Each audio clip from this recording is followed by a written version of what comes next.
Hello, welcome back to the channel. You find me and my friend and colleague James Disdale here at Blyton Park, where we don't have very much time, but we do have a brand spanking new BMW M3. And James, you have an Alfa Romeo Quadrifoglio? So now, what with one thing and another, we can't be in the same car at the same time at the moment. So what's going to happen is I'm going to give you a walk around, technical overview of the M3. We'll gloss over the nose a little bit.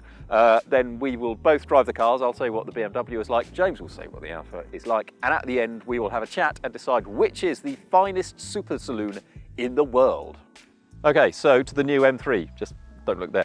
It's based, as ever, on a 3 Series saloon. There is an M4 Coupe as well, which is based on the 4 Series Coupe. This one is an M3 Competition. Now, in some markets, you can get a non-competition version, which is less powerful, but in the UK, we only get the M3 and M4 Competition. That means that the twin turbocharged 3-litre straight 6, 2 single scroll turbos under there makes 510 metric horsepower, 503 brake, which is loads, and about 470, 480 foot-pounds as well. That drives through an 8-speed full automatic torque converter auto, not a dual clutch transmission, to the back wheels via an electronically controlled limited slip diff. But such is the power and the oomph and the torque of this car, and this car is a big car these days. It's 4.8 metres long, nearly 1.9 metres wide, and it weighs 1,730 kilos. It's almost M5 light, isn't it? It's almost the size of an M5 from like 3 generations ago, the one with the V10 engine. So from the summer, this car will get the option of 4-wheel drive, because that is the car that the M3 is now becoming. As standard, it's on 18-inch front wheels and 19 inches at the rear, but this one's got an optional upgrade to 19s and 20s. It's got a few upgrades inside too, which add to its price, its base price of 75, so this will come out at well into the 80s. But let's go for a drive and see if it still retains that M3 character, or if it is sort of more M5-ish in the way it goes down the road. Okay, so welcome to the inside of the new BMW M3 with these optional carbon fibre seats that get slightly strange carbon fibre thing, which make a lot of sense in a racing car, but it's weird in a road car. But otherwise, this is a fantastic driving environment. You don't have to have these things, by the way. They're like a £3 option. This is a great driving environment. The seating position itself is terrific. I get a round steering wheel. There's decent space in the back and the boot. This is now a big car, as I've said, and the rest of the interior is trimmed very nicely, laid out really well. BMW has a touch screen, but you also get this controller for the iDrive system at the same time. So ergonomically, I think this is a terrifically set up car for driving.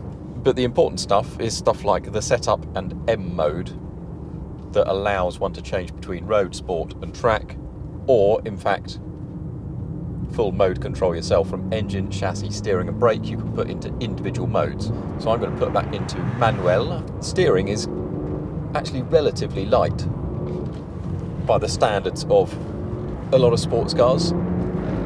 It's only got 2 options, comfort or sport. And even if you put it into sport, it's still not as heavy as something like an E63 AMG. I don't think it's any lighter necessarily than the Alfa, but it's not a heavy steering system. It's very precise. There is some road feel in there.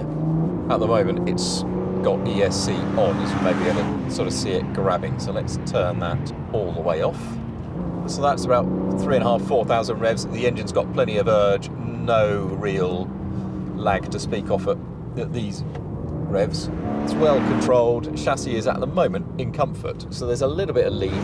Body isn't too loose. Let's put that into sport. Got my engine in sport as well, and the gearbox is in fast response mode. There's a lot going on in this car, but not as much as there is in, say, Mercedes AMG, I don't think.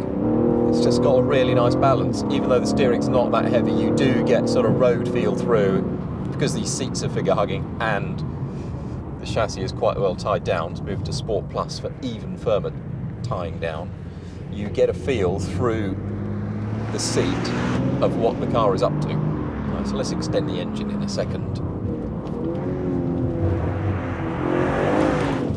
It's hard to get too much heat into these tyres when it's slippery underfoot. It's a lot easier to get heat into the back tyres because it's got 500 horsepower and 470 foot-pounds.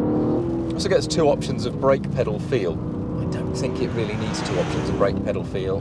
Just You know, one correct brake pedal feel would be plenty.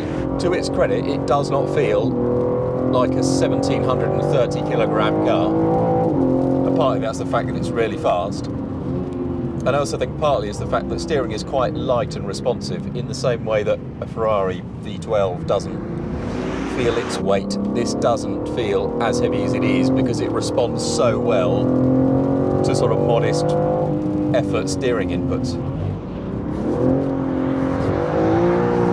I think in these kind of conditions it feels almost as sort of agile and chuckable as something like an M2 would. And then there is the M3's party piece, M Drift Analyser. Attention, used only on private roads and in an appropriate environment and conditions. DSC off is activated. Okay. And then it tells me how I'm doing at drifting. Ridiculously. But, you know, let's see. Let's see.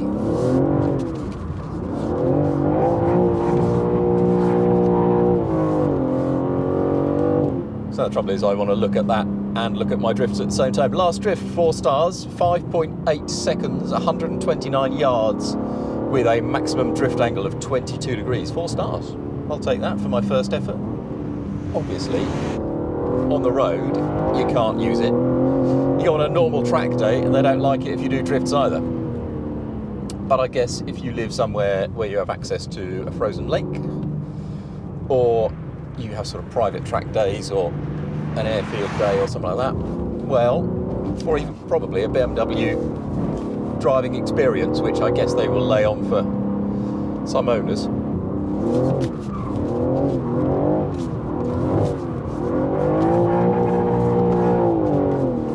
Surely it's going to like a drift where you take 4th gear halfway through it. 4 stars, 6.1 seconds, 150 yards, 16.6. So the short of it is, this car is good fun. It's a giggle, it's hardcore, it does feel like an M car. It does feel quite angry. I have driven it on the road, and I think it suits this 4-door style more than it suits being a coupe. It suits being a super saloon. Doesn't feel like the Alfa, which I love the Alfa. The Alfa to me feels like a sports car, not a sports saloon. This feels like a sports saloon. It feels like an M car being a super saloon. And I was impressed on the road, but get it on a track in the right conditions, and it is absolutely terrific. I think it's a really, really good thing. James is probably having similar amounts of fun in the Alfa. My suspicion is, having driven them both back-to-back-ish, this is a better track car, that's a better road car, and let's face it, they are road cars. But I have rather enjoyed this, I have to say. So, the Alfa Romeo Giulia Quadrifoglio. Now, the Alfa's been around for a while now, three or so years.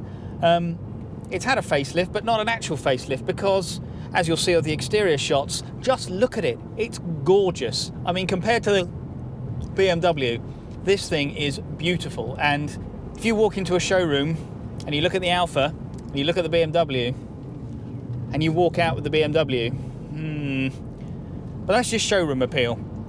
What about the rest of the car? Well, if we're talking practicalities, if we're talking the dull stuff, get in the Alfa and it feels its age. Just the plastics, lots of hard plastics down here. Infotainment system's been upgraded, so we've now got Apple CarPlay and the like, but it's nowhere near as intuitive or as comprehensive as the BMW system. Yes, it feels a bit more old-fashioned, but driving position's very good. Got this lovely 3-spoke steering wheel that's just got the right rim thickness, bits of Alcantara in here. Now, we've driven both these cars on the road, we're on track now. Alfa is a lovely road car, so we're in normal at the moment, adaptive dampers in their softest settings, and it does ride really well. It breathes with the surface in the way the BMW doesn't. The BMW's a bit more brittle, a bit more harder edged. However, get onto the track, and we're going to put it now in dynamic, and then race. And the Alfa is transformed. Now, it's been said many times before, but it was worth repeating. The man behind the chassis on the Alfa Romeo is the same man that developed the Ferrari 458, and you can feel his work. The steering is ultra quick.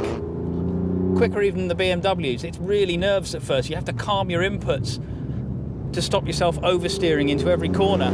It makes it feel really lithe and agile. Now, Alfa Romeo claim it weighs about 1,580 kilos. Now, we had this on a scale, but pre-facelift, and it came in at about 1,700 kilos. So that's quite a bit more, but it's still lighter than the BMW. And it feels it as well, but only just. Both of them are light on their feet, but the Alfa just feels that bit lighter. Now, its engine is claimed to be distantly related to Ferrari's 3.9 V8. They kind of shrug their shoulders and look confused when you ask them about it, but it is. It's a 2.9 litre V6 twin turbo, 503 brake horsepower, 443 pounds-foot of torque, and frankly, it's enough. Like the BMW, it's got that appetite for revs. Neither of them actually rev much above 6,500 RPM, but once they get above 5,000, they take off, and this thing just flies. And it's quite mild-mannered in normal mode on the road. It is the least vociferous of the pair. You just don't hear it. It feels like a normal, sounds like a normal Alfa, you fighter. But put it in dynamic mode, you open up the pipes and listen to it, lovely rasp on the upshifts and on the downshifts, and it properly rows along when you get on it. It's a quick car, this. Now the chassis, in dynamic, everything is firmed up. It's not quite as composed as the BMW. The BMW's just got that bit more body control. You can just feel this starting to hop around a bit. It's maybe a bit too stiff. And it's on Pirelli P Corsas, which in these damp conditions, as you can see, are, well, slightly scatty, it has to be said. In the dry, lots of grip. In the damp, greasy conditions, not so much. Brakes are good. These are the non-carbon ceramics. On the road, they are frustratingly grabby. If you like to do a limo stop up to the lights, this thing will make you want to punch yourself in the face because it just will not let you do it. But once you get some heat into them and you start leaning on them, they are mighty effective, and you've just got the right amount of feel and progression.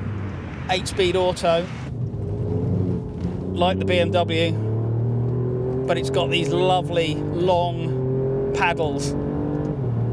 BMW have gone all carbon fibre on their latest paddles, but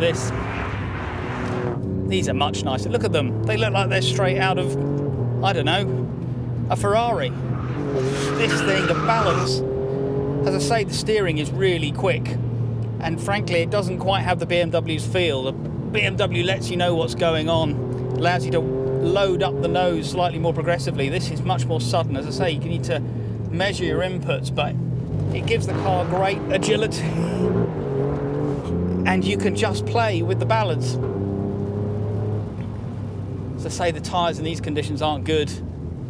We've got turn-in oversteer, mid-corner oversteer, probably got some, yeah, exit all the way through oversteer. Yikes! It's not ultimately as accomplished as the BMW, but my God, it makes you smile. They talk about Latin brio, character. Yes, they're cliches, but they're cliches for a reason. I just love this thing. So, it's your money. They're £75,000. I'm sending you to a dealer right now to go and buy one and drive for the next 3 years. What are you going to get? Right, I'm going to take your money. I'm going to hesitate for a bit. Yeah. And then I'm going to walk into an Alfa Romeo dealership.